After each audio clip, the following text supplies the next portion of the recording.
నేను చెప్పాను కదా బిర్యానీ అని. నీకు ఎంతో ఇష్టమైన బిర్యానీ, కట్టి చట్నీ, పెరుగు పచ్చడి. మరి పెట్టించారా బిర్యానీ?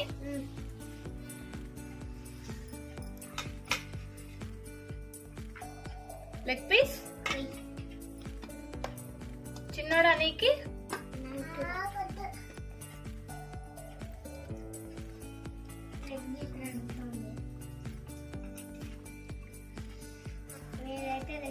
బాగుందా చట్నీ?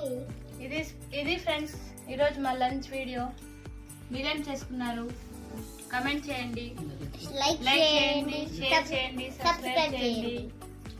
బిర్యానీ రెసిపీ మీకు కావాలంటే నా వీడియో లింక్ డిస్క్రిప్షన్ లో ఉంటుంది, లేదా నా ఛానల్లో ఉంటుంది. లైక్, షేర్, సబ్స్క్రైబ్ చేయండి.